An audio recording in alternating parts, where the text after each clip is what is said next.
pretensões de fazer um curso de Direito. Não é bom discutir um tema de direito. Vamos primeiro te apresentar. Olá pessoal, estamos aqui num trabalho importantíssimo, uma entrevista maravilhosa com o professor Hélio Moreira, sociólogo, advogado, professor da Universidade Federal do Pará, vinculado ao Instituto de Ciência Jurídica. Professor Hélio, bom dia. Bom dia. Professor Hélio, a profissão de Direito, qual o perfil para uma pessoa fazer o curso de Direito? Olha, hoje, na verdade, falar em cursar Direito e associar perfil é até difícil, porque hoje todo mundo está procurando o curso de Direito. Então, o que é que nós temos objetivamente? Nós temos objetivamente que as pessoas têm a necessidade de prover a sua existência material e procurar fazer isso com o máximo de dignidade possível. E as possibilidades que nós temos hoje de ter um trabalho, uma estabilidade e um salário razoável ainda é o campo do direito. O curso de Direito ele forma profissionais exclusivamente para Procuradoria, Procurador da República, que é o Ministério Público Federal, o Ministério Público Estadual, Defensoria Pública, delegados, analistas judiciários, ou seja, nós temos hoje um campo imenso que é exclusivo do bacharel em Direito. Então, essa é a razão pela qual as pessoas estão procurando Direito. Mas isso também é problemático. Por quê? Porque hoje, o aluno quando entra na universidade, como por exemplo você vê na Universidade Federal do Pará e as faculdades de Direito, as pessoas não estão preocupadas com a formação acadêmica. A preocupação não é o crescimento acadêmico, não é o pensar o direito.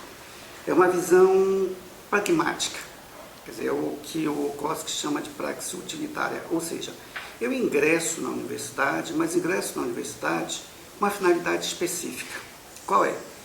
Entrar na universidade, passar pelas disciplinas, pegar um diploma de bacharel em Direito, fazer o exame da ordem e tentar ingressar no mercado de trabalho. É isso que todo mundo quer. Ninguém está preocupado em pensar o direito. E por que eu digo que isso é problemático? Isso é problemático porque nós não estamos formando, e as faculdades também não estão fazendo isso, formando pessoas para pensar o direito. Nós estamos formando, no máximo, os bons mecânicos. Quer dizer, você chega em uma oficina mecânica e você leva o seu veículo, o mecânico observa e identifica o defeito, mas ele substitui a peça.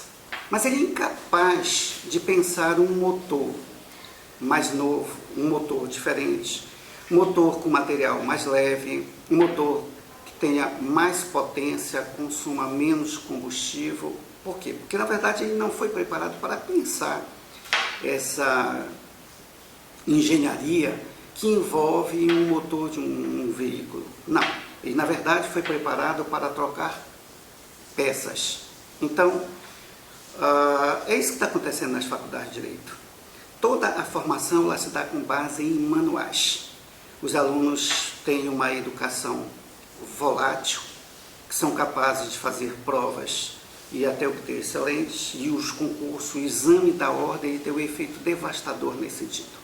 Eu sou sinceramente contra o exame da ordem, penso que esse não é o papel da ordem, autorizar o indivíduo a exercer a profissão. Na verdade, o que habilita o exercício da profissão é o diploma de nível superior. Então, isso não é competência da Ordem dos Advogados.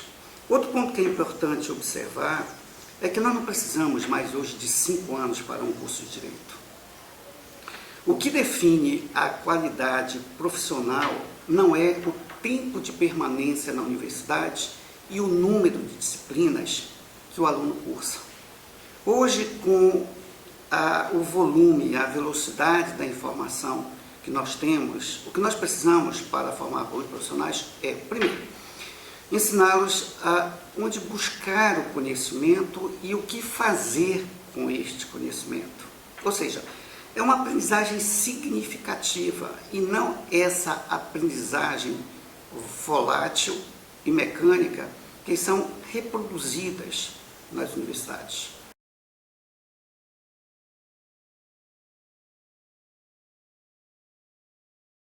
O Estado do Pará tem quase uma dezena, talvez até mais, de cursos de direito. Qual é o seu posicionamento a esse respeito? O que o senhor avalia sobre isso? Olha, o que define a qualidade de um profissional, como eu disse, não é o número de disciplinas, nem o tempo de permanência na universidade. E aí a instituição, ela é um fator importante. Por exemplo, a Universidade Federal do Pará, ela tem um quadro excelente de doutores, pesquisadores, né, de nível elevado, mas o que define a qualidade desse profissional não é só a instituição, é o empenho pessoal. Então eu posso ter, por exemplo, um aluno de uma faculdade particular e ser excelente, como eu já tenho visto profissionais de faculdades particulares que saem com um grau de muito bom de formação, e o mesmo ocorre da federal. Então eu penso que há muitas faculdades, indubitavelmente, e é uma questão de opção e de oportunidade. A federal, ela não tem como atender a demanda de todos, e as pessoas, elas têm esse desejo, querem realizar esse desejo, e as faculdades particulares, elas oferecem essa possibilidade. Agora, o que não se pode permitir é que você converta cada vez mais a educação numa mercadoria. Se você for ver em algumas faculdades particulares, o carro-chefe da arrecadação dessas instituições é o curso de Direito. Se você coloca, por exemplo, 60 alunos, como você tem visto em faculdades particulares, cobrando a R$ 1.200 uma mensalidade, você vai ter um faturamento altíssimo. E aí quando você coloca 7 turmas, 8 turmas, 10 turmas, como você encontra em determinadas faculdades, é um faturamento imenso, é um volume de capital. E aí você tem uma relação muito bem definida, é a relação entre capital e trabalho, onde o aluno paga por um serviço e quer esse serviço a contento. Por outro lado, as instituições querem satisfazer o seu cliente, né, porque ele está consumindo, e aí o professor está no meio de tudo isso. O problema dessas faculdades particulares, para os professores, é que eles ficam numa posição muito delicada. De um lado você tem o aluno que pressiona porque está pagando por um serviço, e do outro lado você tem a instituição que quer prestar o serviço e quer manter o aluno, até mesmo porque a concorrência é muito grande. Hoje você não precisa mais de um vestibular para se tornar acadêmico de direito. Você escolhe o momento que você quer se tornar acadêmico. E aí no meio de tudo isso está o professor. O professor não tem autonomia para definir seu plano de trabalho, o professor não tem autonomia para definir sua forma específica de avaliação, e não tem a autonomia que, por exemplo, você encontra na Universidade Federal do Pará. Essa, eu acho que aí nós temos um dos outros diferenciais. Eu acho que a Universidade Federal do Pará, os professores têm muito mais autonomia para trabalhar, para desenvolver metodologias, e são muito mais livres para promover o crescimento acadêmico. Existe um exército de reserva muito grande dentro da área do direito? Não, eu penso que é inadequado hoje se falar em exército de reserva. Por quê? Quando você vai para o século XIX, em que você tem aí toda uma revolução industrial ainda na Inglaterra, você precisa de um exército de reserva para compelir os trabalhos para baixo. Hoje isso não existe. Por quê? Porque o trabalho não é mais um fator de integração. Então, se o trabalho deixa de ser um fator de integração, na verdade você não integra, você precisa de profissionais cada vez mais qualificados. E isso daí é importante. Se você sair, eu não falo da área mais técnica, você vai para outros setores. Você olha para a década de 70, por exemplo, quando você tem uma Volkswagen produzindo um Fusca. Olha, o que é um Fusca? É um produto produzido artesanalmente, com uma linha de montagem, onde você tem soldadores, você tem ferramenteiros, você tem torneiros mecânicos. Hoje você não precisa mais disso para produzir. Você produz um Fox com um recurso, um contingente humano menor, a um custo mais barato e tecnologia que já superou. Então, a linha de montagem de uma Volkswagen hoje, ela não se compara com o que você tinha na década de 70. Então, eu não preciso mais de um exército de reserva para compelir salários para baixo. Eu acho que isso não se aplica. Então, o exame da ordem não é uma reserva de mercado? Não, o exame da ordem, o que se fez foi se pegar umas ideias até equivocadas e mais medieval do que as próprias corporações de ofício.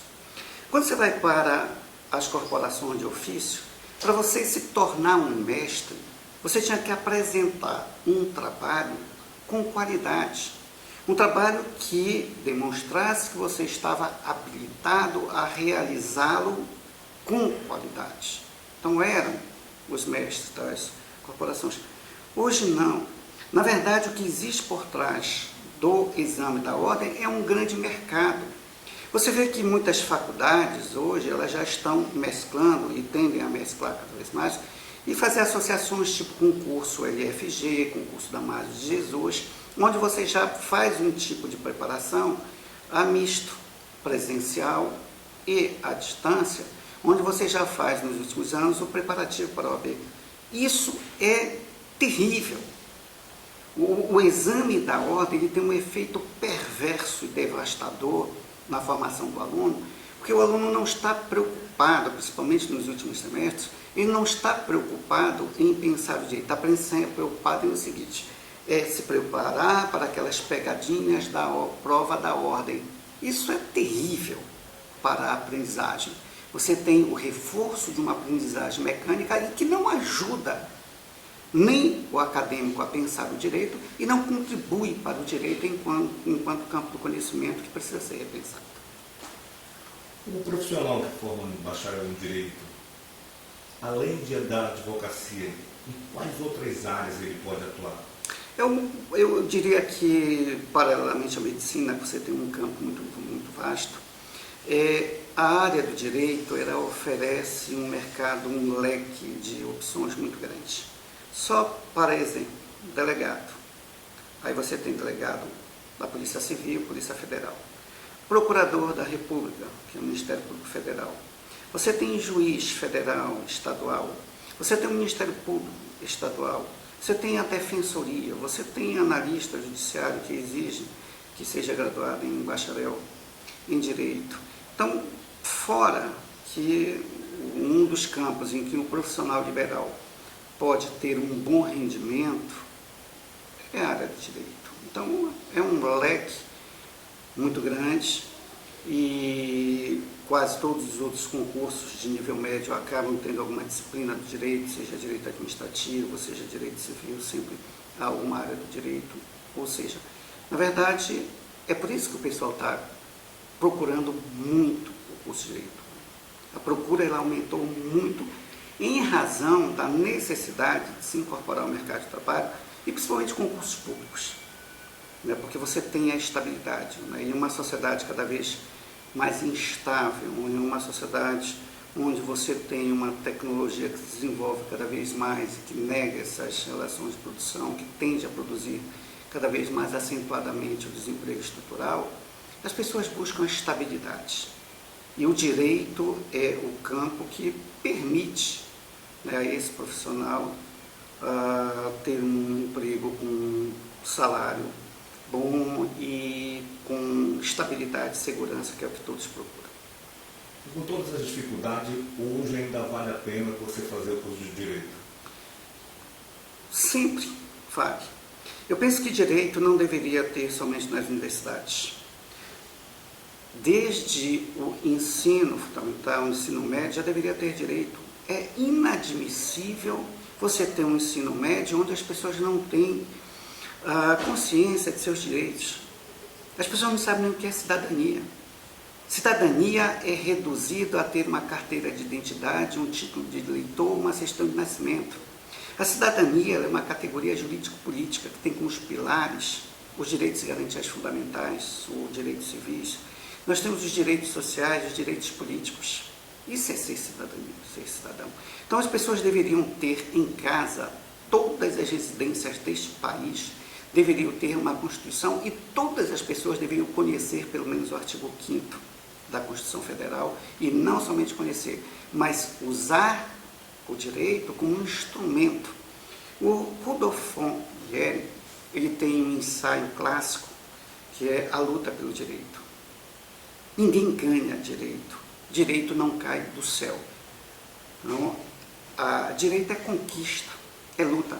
Por outro lado, se eu não conheço meus direitos, como é que eu posso lutar pelos meus direitos se eu sequer conheço os meus direitos? Então, é importante, mais do que consignar direitos, você conhecer e lutar pela realização desses direitos. Lei não resolve. Nós temos o Estatuto do Idoso, no entanto, o idoso continua sendo respeitado. Nós temos o Estatuto da Criança e do Adolescente, continuam os abusos, os desrespeitos, o abandono de criança e adolescente. Nós tivemos o Estatuto de Desarmamento, lei dos crimes hediondos, e a violência e a criminalidade só fazem aumentar.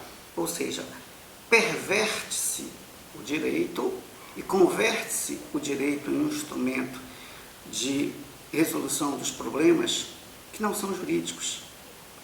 Nós precisamos investir mais em outras áreas e a educação ela é fundamental nesse ponto. E quando eu falo de educação, eu estou falando de uma educação na qual o direito faça parte desse processo de formação da cidadania.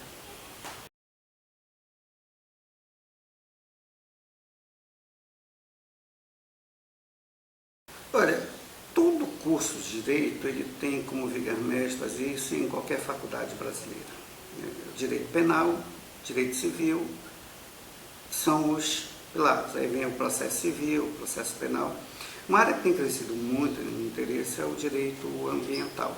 O direito ambiental hoje é uma área que cresce muito, que as reflexões estão se desenvolvendo cada vez mais, até porque o meio ambiente hoje ele é uma questão universal. Então você tem cada vez mais atividades que acabam tendo repercussão muito grande e transcende os interesses nacionais. Nós temos hoje a questão do aquecimento global. Então, o aquecimento global é uma questão que transcende as fronteiras dos países desenvolvidos e subdesenvolvidos. Então, afeta toda a humanidade.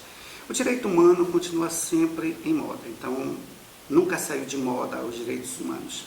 E aí, quando eu falo em que os direitos humanos nunca saíram de moda, é porque você tem que muitas pessoas levantam a bandeira dos direitos humanos, principalmente nas academias, mas efetivamente não vivenciam os direitos humanos. Então, você que pega o caso da Irmã Dorothy, por exemplo. A Irmã Dorothy, ela sempre desenvolveu o trabalho durante décadas e jamais apareceu algum professor doutor de direitos humanos para dar um suporte efetivo a ela. No entanto, quando ela faleceu, era mais quem levantava a bandeira dos direitos humanos, estava lá na frente dos tribunais, lá na frente do Tribunal de Justiça do Estado, fazendo protestos. Você vê pessoas levantando bandeira de LGBT, de negro, de índio, tudo quanto é bandeira. O que interessa para essas pessoas, na verdade, é a capitalização simbólica. Não há a preocupação com o desenvolvimento dos direitos humanos e a realização dos direitos humanos, mas é muito mais uma capitalização simbólica que permite você se projetar levantando bandeira de cor rosa, vermelha, preta, azul, não interessa. O que interessa é que você tem que levantar alguma bandeira e ir para um palanque e se capitalizar simbolicamente. Isso é também cruel. Isso não é ética. Mas militar com direitos humanos, militar com direito do meio ambiente é sempre risco de vida para o profissional da advocacia. O que o senhor avalia disso? Não, eu não vejo que seja militar na área de direitos humanos, seja risco de vida. Quem efetivamente milita. O problema é que hoje você não tem militantes. Você tem oportunistas de plantão que estão aí atentos, ligados para pegar qualquer bandeira e levantar qualquer bandeira. Não interessa a cor, se é roxa, se é azul, se é preto, se é branco. Interessa ir para um palanque e levantar qualquer bandeira em nome dos direitos humanos. O senhor é professor da Universidade Federal do Pará, onde o senhor ministra disciplinas relacionadas ao direito penal. qual a avaliação que você faz do ensino do direito penal nas universidades brasileiras? O direito penal, eu sempre digo para os meus alunos que não existe campo intelectualmente mais pobre para abordar o crime que o direito penal. Por quê? Porque hoje, nas faculdades de direito, o que você tem é uma formação com base em manuais. Tá? Obviamente que eu preciso pensar o direito em sua lógica interna, que é algo totalmente diferenciado da criminologia. Mas quando você vai para pensar o crime e os conceitos, você pega um conceito, por exemplo, um conceito de dolo. Você tem um erro sobre a pessoa, por exemplo. Então, quando você fala de um erro sobre a pessoa, o aluno ele é capaz de resolver o problema por meio de uma solução muito simples. Você projeta as qualidades da pretensa vítima sobre a vítima. E aí você resolve tecnicamente o problema. Só que isso é uma operação recursiva que se realiza no plano epistemológico. Ela não ocorre no plano ontológico. Mas qual a lógica disto? Quer dizer, o aluno não sabe por que ele realiza esta operação. Porque ele não foi ensinado a pensar o sistema e compreender a sua lógica interna. Então, até para pensar o direito em sua lógica interna, nós temos hoje muitas limitações. Agora, isso também tem muito a ver, como eu disse para você, pela praxe utilitária que orienta não somente a ação de professores, mas também de alunos. Eu lembro que uma vez um aluno me disse: professor, eu não quero ser nenhum Miguel Reale. Eu quero simplesmente passar no exame da ordem, fazer um concurso e ter estabilidade. Então, isso aí é o retrato de um número expressivo de alunos que buscam o curso de direito. É um emprego, uma estabilidade. Então, o aluno percebe as faculdades orientado por uma praxe reificada.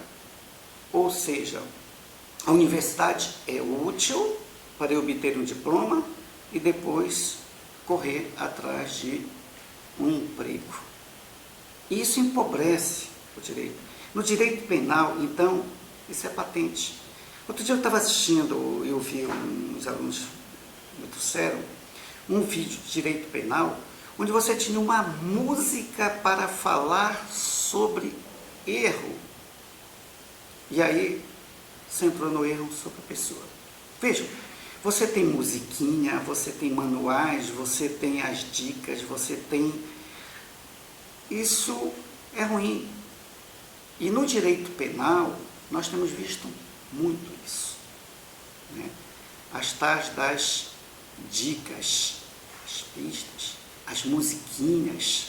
Isso não contribui para o conhecimento de direito penal.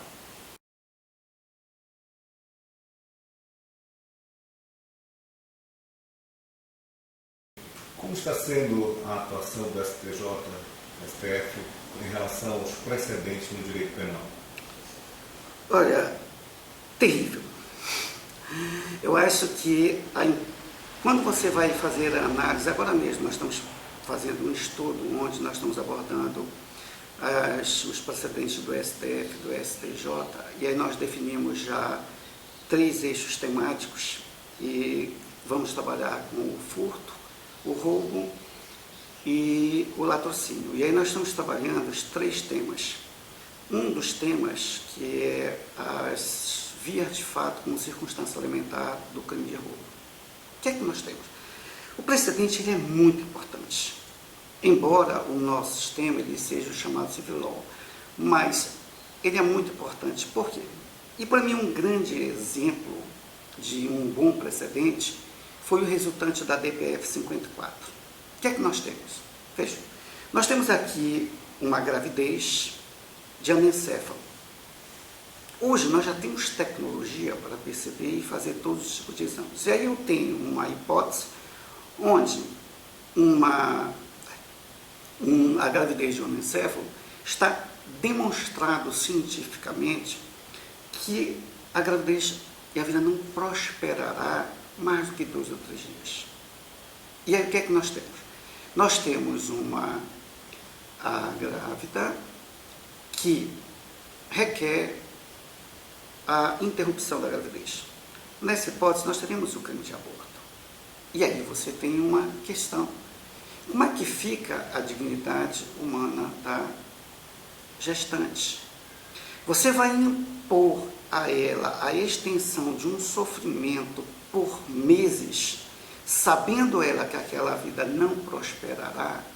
E aí eu tenho uma questão.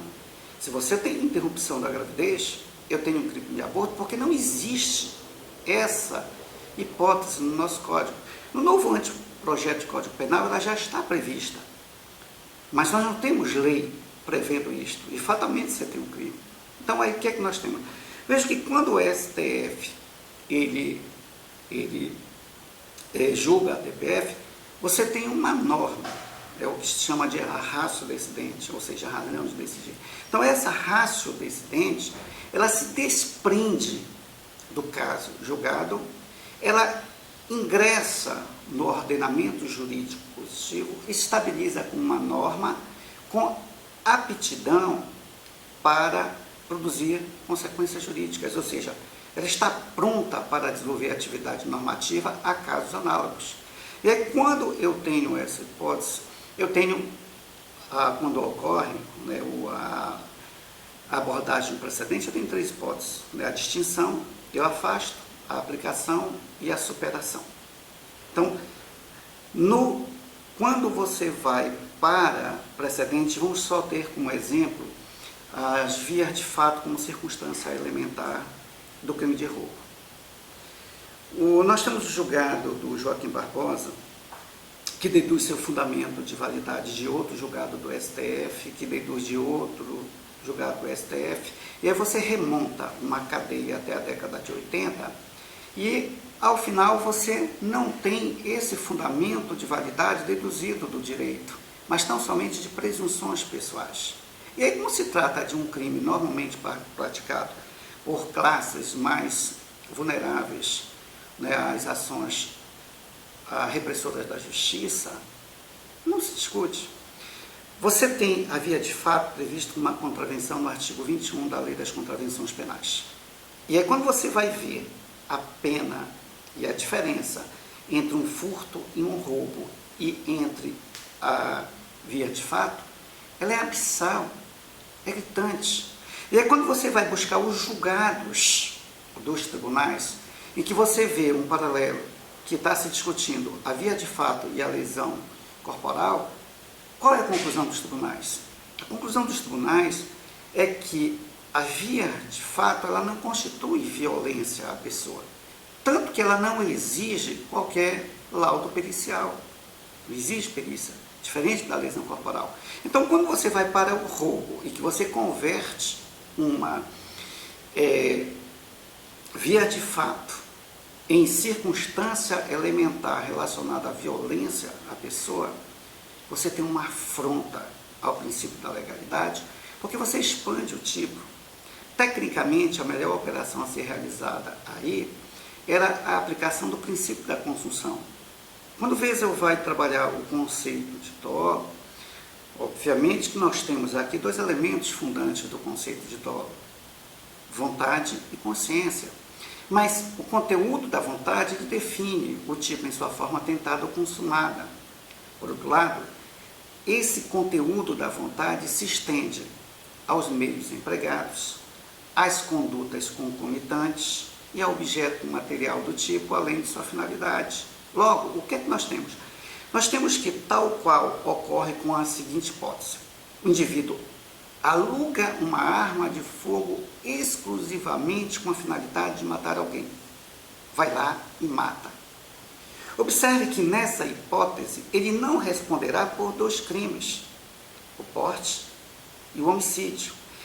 Essa conduta, porte de armas, ela constitui uma conduta concomitante meio, que é integrada ao nexo finalista esvaziada de seu conteúdo penal, aplicando-se o princípio da consunção. Ou seja, ela constitui uma conduta concomitante meio. Não há concurso de crimes. E no caso do roubo, onde eu tenho uma simples via de fato, a simples via de fato, ela é a contravenção penal. Então, neste caso, é a mesma regra. Eu tenho uma conduta concomitante meio, que se integra ao nexo finalista e é esvaziada de seu conteúdo penal mediante a aplicação do princípio da subsidiariedade. E não é isso que você vê nos precedentes do STF, do STJ, e o que é pior, você tem esses julgados sendo repetidos de norte a sul, a leste a oeste deste país. Como trata-se de uma população que é muito mais vulnerável às ações repressivas do Estado, não se discute a questão. E essa é uma tese que nós estamos discutindo, estamos trabalhando agora no projeto de pesquisa interdisciplinar que nós estamos desenvolvendo lá na universidade. Maravilha. Professor, para a gente encerrar uma questão mais acessível à população brasileira, eu queria que o senhor falasse sobre a Operação Lava Jato, que trouxe o papel do advogado, o papel do juiz, dos desembargadores, para a mídia, né? Virou um verdadeiro show midiático a justiça brasileira. Qual a sua avaliação sobre essa situação? A Operação Lava Jato, ela tem seus méritos, obviamente. Primeiro porque você começa a ver o que seria inimaginável há uma década atrás. Você vê grandes empresários e políticos sendo investigados pela Polícia Federal e sob o jugo da justiça. Isso é um marco na história do judiciário brasileiro, indubitavelmente, né? Mas, embora eu tenha esse ponto que indiscutivelmente é importante, porque nós não podemos mais tratar a corrupção neste país como algo normal. O Luhmann, quando ele vai trabalhar a teoria do sistema autopoético, ele fala do paradoxo da probabilidade e da improbabilidade. O que é isso?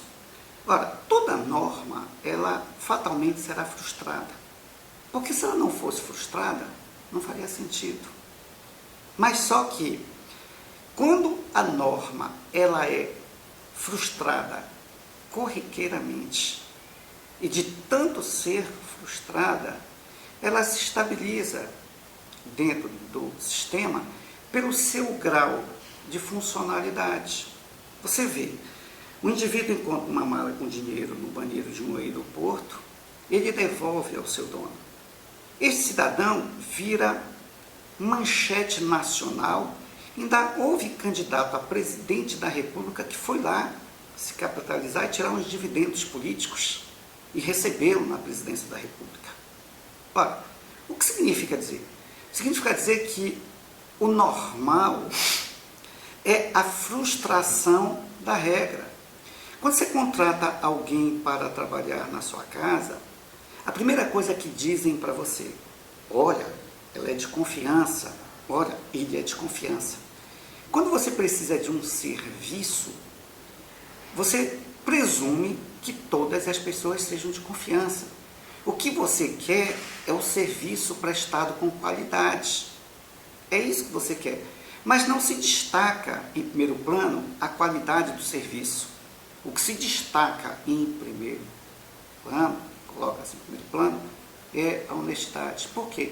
Porque isso não é mais regra. A regra não é a pessoa ser honesta. A regra é a pessoa ser desonesta.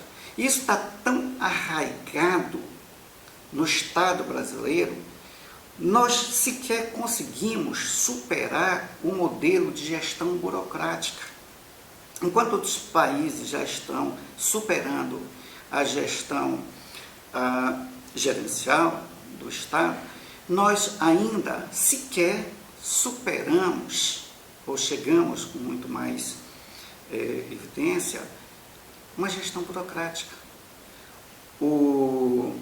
Nós temos um livro, Os Donos do Poder, que são 2 volumes do Raimundo Fauro, em que ele mostra a história do patrimonialismo brasileiro. Uma análise brilhante, né, weberiana, dos donos do poder. Né, como você tem o patrimonialismo dominando o Estado. E você chega, por exemplo, em uma instituição, você vê lá o agente público no computador com foto da filha, do marido, do namorado. É público, é impessoal. Eu não posso e nem devo estar colocando fotos de parentes, de filhos. Isso é da administração, do Estado. Então, veja que quando você sai até de uma sala, de um órgão público, você vai para a administração, o Estado que nós temos ainda é patrimonialista. O Roberto da Mata, ele tem um ensaio clássico que é super atualizado. Você sabe com quem você está falando? Isso não está superado. O Estado que nós vivemos é um Estado patrimonialista. E nós precisamos superar. A corrupção, ela está tão arraigada neste país que o normal é ser corrupto. A corrupção faz parte do cotidiano. Eu penso que a Lava Jato, ela tem esse ponto positivo. Não que ela vá superar a corrupção, não que você vá ter mudanças estruturais, mas não deixa de ser um marco importante para nós refletirmos mais sobre que tipo de Estado nós queremos. Infelizmente, essa reflexão, ela não se estende à maior parte da população brasileira.